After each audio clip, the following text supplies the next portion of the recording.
Well, hello and welcome back. So this video, we're going to dive right in and talk about historical value in literature, what it is, how to explain it, the legwork you're going to need to do to figure it out, because this one is going to require a little bit of outside research in addition to the reading of the original text. So let's go ahead and jump right into talking about what historical value is.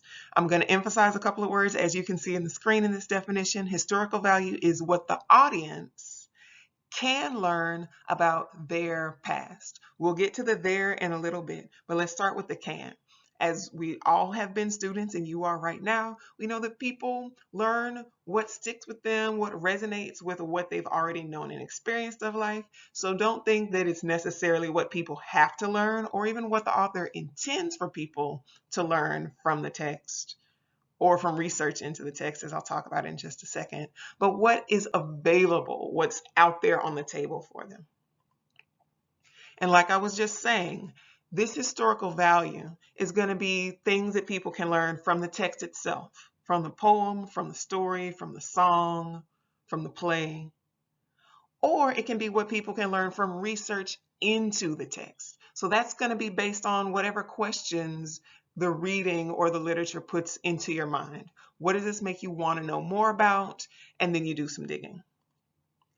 And that digging, that research, based on what the text is showing you, is going to go into a couple of different categories. So one is the general, habitual, everyday kind of culture and life. That is whether the story is set in 2024 or 1864 or the year 4, what the text is showing you about just how people generally live their lives. And that's going to be really interesting for you, meaty to dig into, because that's just going to be the things that there's not a big deal made about in the story. It's just kind of taken for granted. So you're going to need to really think about, how are people living their lives if I were in this text, in this poem or story or whatever? What would my life look like on an everyday routine basis? But then there's also events, these one-time, one-off, special kind of things that disrupt the everyday culture or everyday routine. Some works of literature will show a historical event, some will not. Some will show both. And you want to think about how the text is presenting whatever it's presenting, whether it's cultural, everyday thing, or a special event like a war or a battle or a protest or something like that. What we want to start with historical value is the facts, right? We'll get into this more in just a second. But as you're reading or as you're watching, if it's a movie or a play or something, note where you have questions showing up where you wonder to yourself, could it really be like that?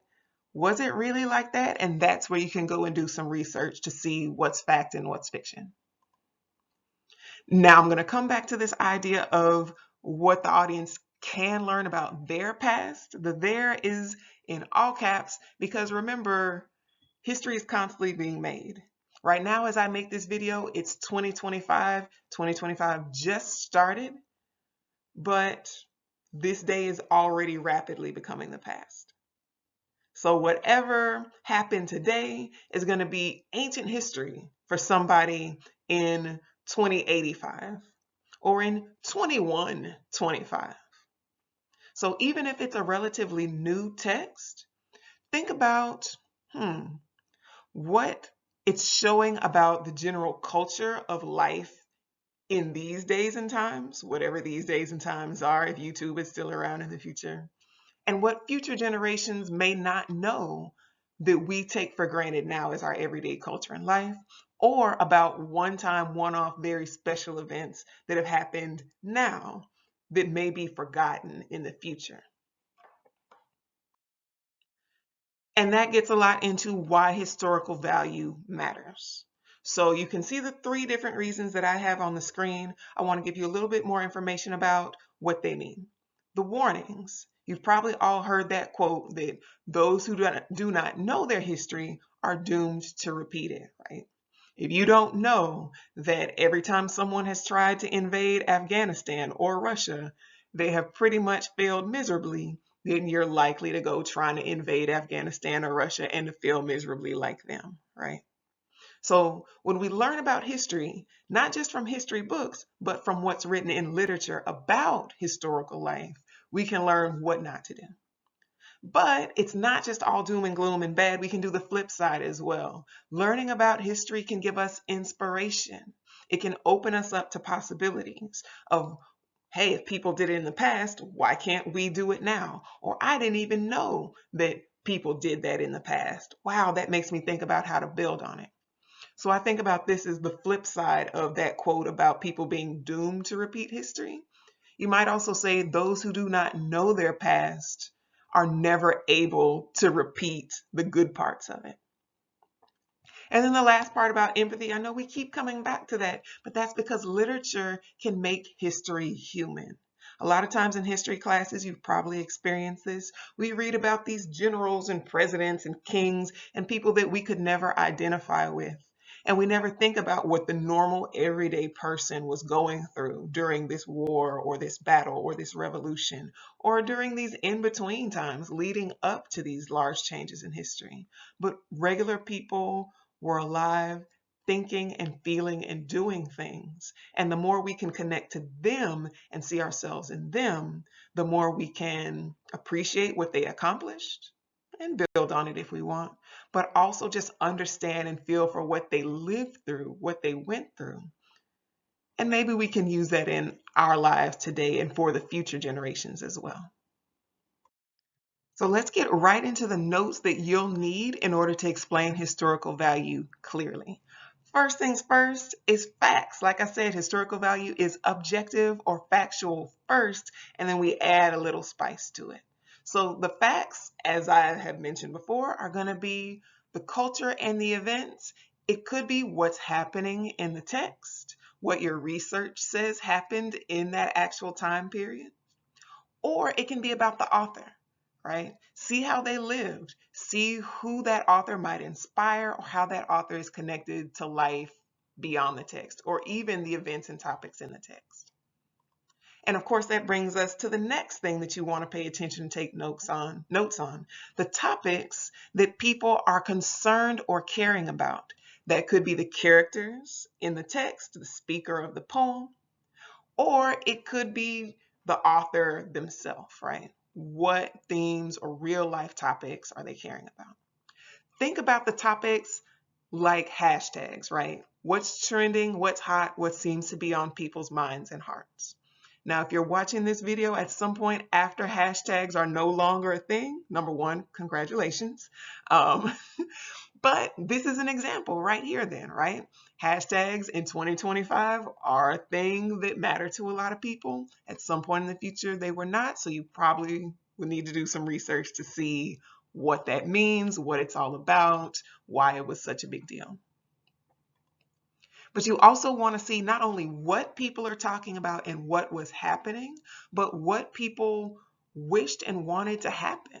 You know, if there was a debate or a battle, what did people want to happen? Who did they want to win and why?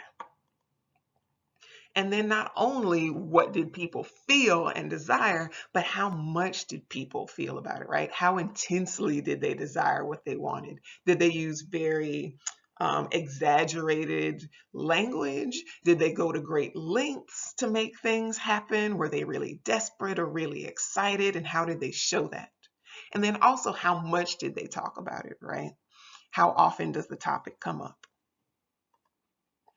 So after you have the facts, both what's presented in the text and then do a little bit of research to fact check and make sure that that's about how things seem to be back then you want to talk about the personal affect, how these lessons impacted you when you read it, perhaps how they still impact you now.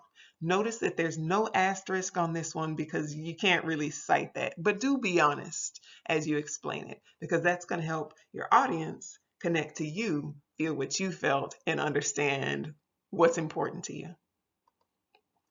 And then last but not least, you give us the facts. You tell us why those facts resonate with you. Give us the relevance, the broader use or need for people beyond you. What can other people do with this information? How might it inspire them? or warn them or help them build empathy? And why do people need those warnings, that inspiration, or that empathy? So let me show you a real quick example from a real student. This example says the saga of Eric the Red has high historical value because it shows indigenous peoples successfully defending their land and driving out colonizers. I had no idea that something like this actually happened. And pause, this really did happen. This is a historical document. But anyway, so when the Vikings themselves said that they left the New World because, quote, there would always be war and terror overhanging them from those who dwelt there before them, in chapter 13, I was shocked and inspired. This story helps show how effective resistance can be, even it's from one woman with a spear. So that's summarizing something that a student said in a previous semester. Look how we have all the ingredients here, and the ingredients are explained, not just kind of dropped. Now remember, this might be something you might put in a paper. You'd want to condense it, have this in your notes if you're doing a presentation, and then see how to pick maybe the quote, the citation, and a few bits of the explaining to put on the screen if you're doing a presentation or a video. But we've got the facts, summarized and quoted. The summary part is where it says it shows indigenous people successfully defending their land and driving out colonizers. The quote part, well, we can see where the quote is, right? That quote from chapter 13 that says the Vikings ran off back to Scandinavia because they figured, quote, there would always be war and terror overhanging them from those who dwelt there before them. So you might want to have a couple different pieces to show the factual part, right? And if the student had brought in some outside research to show that, yeah, this actually did happen, not just in this story that was passed down through oral tradition all these years, that would be great as well. But I couldn't fit it on the screen. Now, the topics of care and concern for this student, at least, what personally affected them was the success, right? The effectiveness of the resistance we have in this last sentence, and the success we have earlier in the first sentence of people defending their land and driving out the colonizers. And that's more the personal affect part. And we also see that the student says they had no idea that it happened. They were shocked and inspired. Now, where is the part with the relevance, the broader use beyond just this student?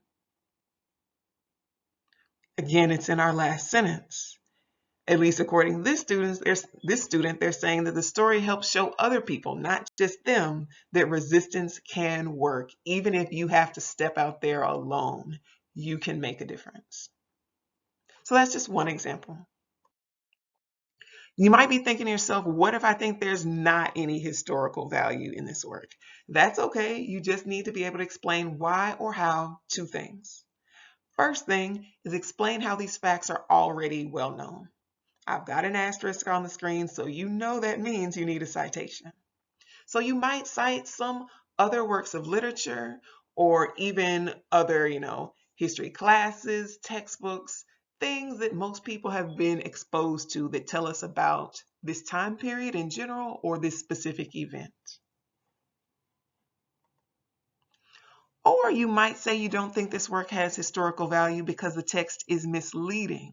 Maybe it leaves out some information, or maybe it misrepresents the time period. You did your research and you're like, that's not what happened at all. Then tell us that. But again, you'll need to cite, actually, the research says, here's what really happened. Or my research shows some of this is true, but it left out this very important thing. Notice I'm saying very important, because if it's a minor detail, it doesn't make the whole text misleading. It just means the author left it out because maybe it's boring and we don't need to get caught up on the small things. This is going to be very similar to the way that you explain how maybe you feel there's no artistic value. Only for artistic merit, you're going to focus on the artistic techniques. But it's going to be very similar. For historical value, you say, oh, we already know these facts. Everybody already knows that. It's like saying the sky is blue over and over again. For artistic techniques, you might explain why those techniques are predictable. have an asterisk because you're going to need to give some examples of other works of literature that use those techniques in the same way. And maybe if it's ones before this particular work of literature were published, it'll help more than after, because we can't really help we can't know what people do after us, but there's a chance that if someone's done it before us, we know about it and we know we're doing the same thing. So just use that kind of information. Here's another poem or another story that did something similar or the exact same thing, so it's not very original. Or if you feel like a work of literature doesn't have that much artistic merit, you might say, okay, here's how they use these techniques, but for me, it had the opposite of the effect the author seemed to be going for. A great example is always humor. If you feel like the author was trying to present something in a funny way, but you weren't laughing, there you go. If you feel like the author was trying to present something in a heartbreaking, dramatic, moving way, and you were cracking up laughing, there you go, explain that. But that's just a little bit of how to think about how to show if you feel like a work of literature does not have any of these characteristics that we're looking for. And you can see the pattern here is it's not new, so we don't need this particular work of literature to show it to us, or it's not going in the direction that the author wants it to or needs it to. Now, if you have any questions or comments, of course, you can drop them in the comments section or send an email. But other than that, thank you so much for your time. I'll see you in the next video.